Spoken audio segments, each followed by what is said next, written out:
Halo semuanya. Selamat datang kembali di kelas kehidupan. Kali ini saya ada pembahasan yang menarik untuk kita bahas. Ini adalah pembahasan yang tidak selalu nyaman, namun sangat penting untuk pertumbuhan pribadi dan mental kita. Apakah Anda pernah melihat orang lain merasa lemah di hadapan orang yang lainnya? Atau apakah Anda sendiri yang sedang merasakan lemah di hadapan orang lain? Apakah kalian merasa bahwa ada suatu kebiasaan yang mungkin kita lakukan tanpa kita sadari, namun secara signifikan bisa mempengaruhi cara orang melihat dan merespon kita? Inilah yang akan kita bahas hari ini, beberapa hal yang bisa membuat kita merasa lemah di hadapan orang lain. Mari kita sama-sama menyimak pembahasan kali ini sampai akhir, agar pembahasan kali ini bisa kita pahami dengan baik. Semoga pembahasan kali ini bisa menjadi penyemangat untuk kita semua, supaya kita tidak terlihat lemah di hadapan orang lain.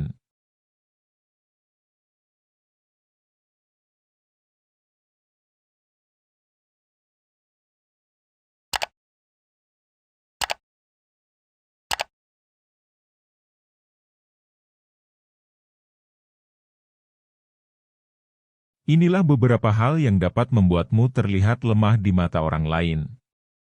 Ada 5 hal yang telah dirangkum untuk menjadi pembahasan kita kali ini.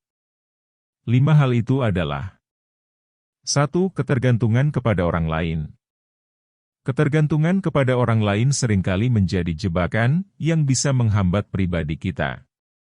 Mari kita kaji lagi lebih dalam, mengapa perilaku seperti ini bisa membuat kita merasa lemah.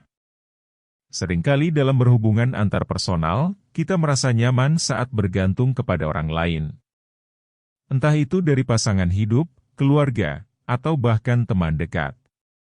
Namun saat ketergantungan ini melebihi batas yang sehat, kita bisa saja kehilangan independensi dan kendali atas hidup kita. Ketergantungan kepada orang lain akan menciptakan pola, yang dimana kebahagiaan atau keberhasilan kita tergantung pada respon atau kehadiran orang lain. Ini dapat menciptakan ketidakseimbangan kuasa dalam sebuah hubungan, dan dapat membuat kita terlihat lemah oleh mata orang lain. Seseorang yang terlalu bergantung pada pasangan hidup misalnya, mungkin akan menempatkan semua harapan pada pasangannya, untuk menyediakan kebahagiaan dan kepuasan dalam hidup. Dan ketika semua harapan itu tidak terpenuhi, mereka akan merasa hancur dan kehilangan arah hidupnya. Kondisi ini membuat mereka tidak mandiri dan kurang mampu menghadapi tantangan dalam melalui kehidupan. Ketergantungan yang berlebihan bisa mencerminkan ketidakmampuan kita untuk mandiri dan mengelola kehidupan kita sendiri.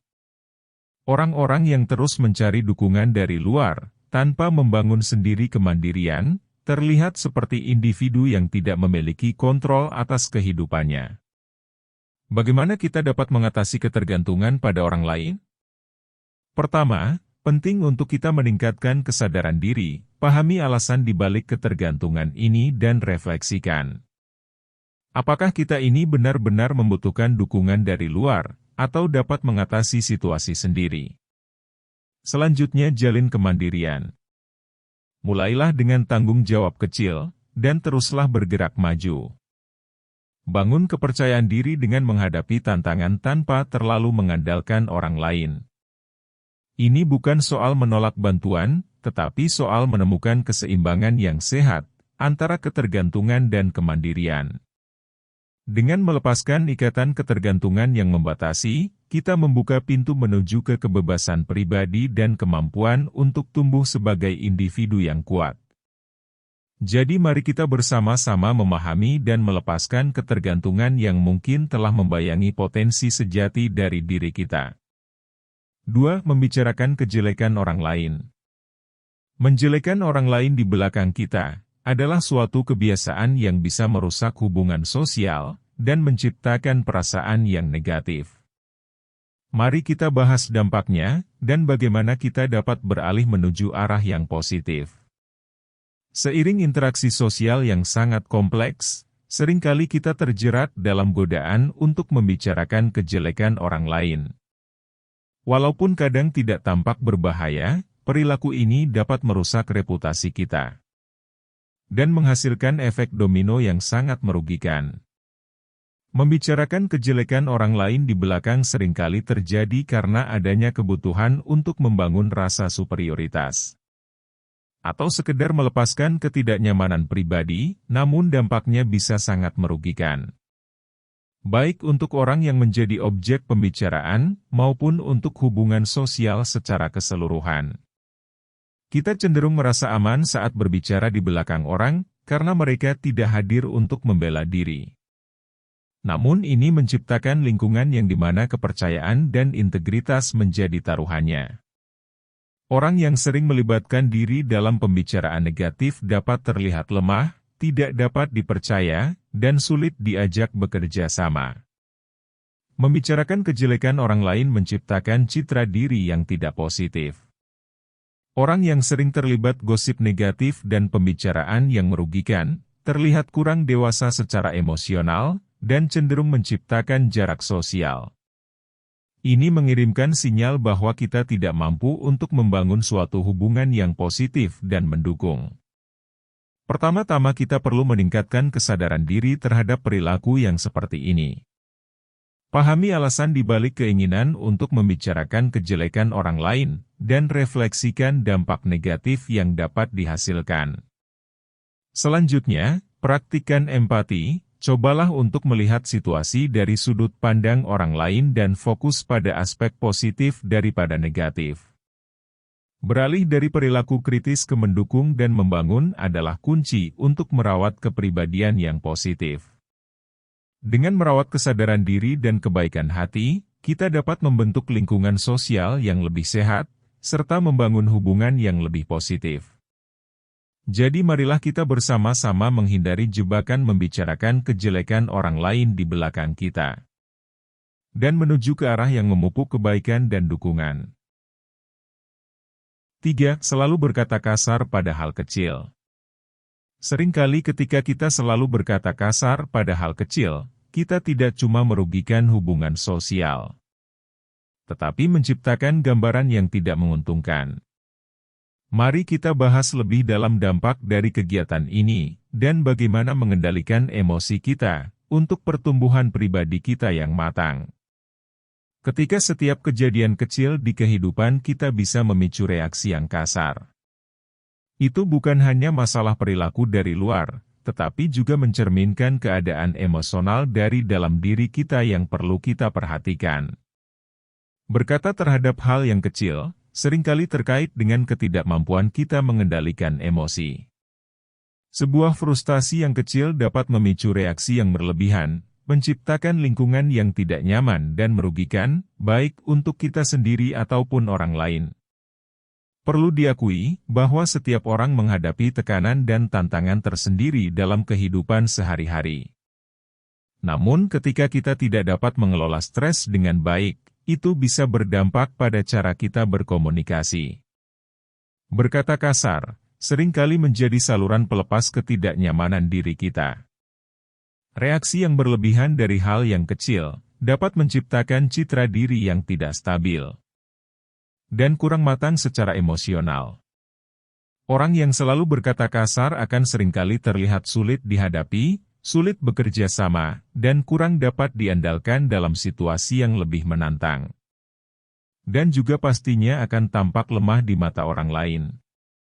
Langkah pertama untuk mengatasi masalah ini adalah dengan meningkatkan kesadaran emosional. Kenali pemicu yang menjadi masalah dasar dari reaksi kasar tersebut, dan pertimbangkan cara-cara untuk merespon dengan lebih baik. Ini melibatkan pelatihan untuk kesadaran diri, dan melibatkan keterampilan emosional kita. Membangun kemampuan untuk tetap tenang dalam menghadapi situasi yang sulit, adalah kunci untuk pertumbuhan pribadi yang matang. Dengan mengendalikan emosi dan merespon dengan bijak pada tantangan sehari-hari, kita tidak hanya memperkuat hubungan sosial, tetapi juga membentuk citra diri yang kokoh dan matang. 4. Iri atas pencapaian orang lain. Merasa iri terhadap pencapaian orang lain, bukan hanya menghambat hubungan sosial, tetapi juga menghambat perkembangan pribadi kita. Mari kita telusuri lebih dalam tentang dampak dari rasa iri terhadap orang lain. Dan bagaimana kita dapat mengubahnya menjadi sumber inspirasi untuk mencapai tujuan pribadi kita.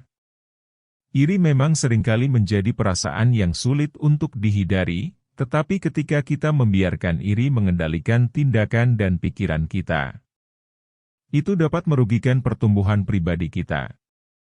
Rasa iri akan muncul ketika kita membandingkan diri kita dengan orang lain. Lalu kita merasa kurang berhasil atau beruntung. Seringkali ini bukanlah masalah dari orang lain, melainkan perasaan ketidakpuasan dengan diri kita sendiri yang memicu reaksi ini. Perbandingan yang konstan melalui media sosial dan interaksi kehidupan sehari-hari dapat memperkuat rasa iri tersebut. Melihat pencapaian orang lain seringkali menjadi tolak ukur yang bisa memperjelas ketidakpuasan terhadap kehidupan kita sendiri. Ketika kita membiarkan rasa iri menguasai pikiran dan tindakan kita, itu akan menciptakan situasi negatif di sekitar kita. Orang yang terus-menerus merasa iri akan seringkali terlihat tidak bisa merasakan sukacita untuk keberhasilan orang lain, dan dapat memancarkan energi negatif. Untuk mengatasi rasa iri tersebut, pertama-tama kita harus mengubah paradigma kita terhadap rasa iri itu. Alihkan fokus dari perbandingan dengan orang lain ke peningkatan diri sendiri. Gunakan rasa iri sebagai motivasi untuk mencapai tujuan pribadi kita, bukan sebagai hambatan. Kembangkan apresiasi terhadap pencapaian orang lain. Sadari bahwa setiap orang memiliki perjalanan hidupnya sendiri. Dan keberhasilan seseorang tidak mengurangi peluang atau potensi diri kita sendiri. Dengan mengelola rasa iri secara positif, kita tidak hanya membuka pintu untuk pertumbuhan ke diri kita yang lebih baik, tetapi juga dapat menciptakan lingkungan yang positif di sekitar kita. Jadi, mari bersama-sama kita ubah rasa iri menjadi sumber inspirasi untuk mencapai keberhasilan pribadi. 5. Tidak menepati janji. Gagal menepati janji tidak hanya merugikan hubungan bersosial, tetapi juga menciptakan diri yang tidak dapat diandalkan.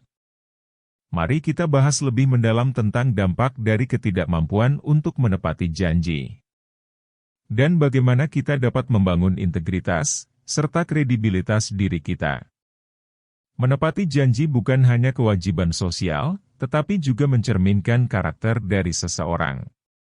Ketika kita tidak dapat menepati janji, itu dapat merugikan suatu hubungan dan merusak reputasi kita. Mari kita bahas, mengapa hal ini bisa terjadi? Dan bagaimana kita bisa mengubahnya? Gagal menepati janji bisa dikarenakan oleh bermacam-macam faktor. Seperti kurangnya pengaturan waktu, kurangnya komitmen, atau bahkan kurangnya rasa hormat terhadap orang lain. Apapun penyebabnya, dampaknya bisa sangat merugikan. Ketidakmampuan untuk menepati janji, seringkali terjadi dari kurangnya rasa tanggung jawab terhadap komitmen dari kita sendiri. Mungkin juga kita terlalu optimis dengan jadwal kita sendiri, atau tidak memprioritaskan janji yang telah kita buat kepada orang lain. Orang yang tidak dapat dipercaya untuk menepati janji, seringkali dianggap tidak dapat diandalkan. Ini dapat menciptakan ketidakpastian di sekitar kita, dan orang lain bisa saja ragu untuk bergantung kepada kita dalam situasi yang penting. Tentu orang yang seperti ini bisa terlihat lemah di mata orang lain. Untuk mengatasinya, pertama-tama, kita perlu meningkatkan keterampilan manajemen waktu. Pahami keterbatasan kita, dan berkomitmenlah hanya pada janji yang dapat kita penuhi. Ini melibatkan realistis dalam mengatur prioritas dan menyusun jadwal. Selanjutnya, pertimbangkan untuk berkomunikasi secara jelas. Jika kita merasa tidak dapat menepati janji, lebih baik memberitahu orang yang bersangkutan sebelumnya, dan mencari solusi bersama. Komunikasi yang terbuka dapat membantu membangun kepercayaan. Dengan meningkatkan integritas dan kredibilitas kita melalui kemampuan untuk menepati janji, kita bukan hanya membangun hubungan yang lebih kuat, tetapi juga telah menciptakan pondasi untuk keberhasilan pribadi dan profesional yang lebih besar lagi. Jadi mari bersama-sama kita ubah ketidakmampuan menepati janji, menjadi langkah-langkah untuk menuju integritas yang kuat dan kokoh. Terima kasih telah bersama-sama membahas dan menelaah 5 cara agar kita tidak terlihat lemah di hadapan orang lain di sekitar kita. Serta cara untuk mengatasi dan mengubah sudut pandang kita agar menjadi pribadi yang lebih baik. Kita telah membahas dan menelaah beberapa rangkuman dari pembahasan tentang ketergantungan kepada orang lain, membicarakan kejelekan orang lain, selalu berkata kasar pada hal kecil, iri atas pencapaian orang lain, serta tidak menepati janji. Langkah yang selanjutnya ada pada diri kita sendiri. Membangun diri kita sendiri untuk menjadi individu yang kuat, positif, serta dapat diandalkan membutuhkan usaha yang konsisten. Mari teruslah konsisten untuk meningkatkan diri kita. Mengasah kelemahan dan memperkuat kelebihan yang ada diri kita. Yakinlah, dengan kesadaran diri, tekad serta doa untuk perubahan diri. Kita semua dapat membentuk versi terbaik dari diri kita sendiri. Sekian pembahasan kali ini. Jangan lupa berikan like dan komentar positif jika video ini bermanfaat. Terima kasih telah menonton dan sampai jumpa di video berikutnya.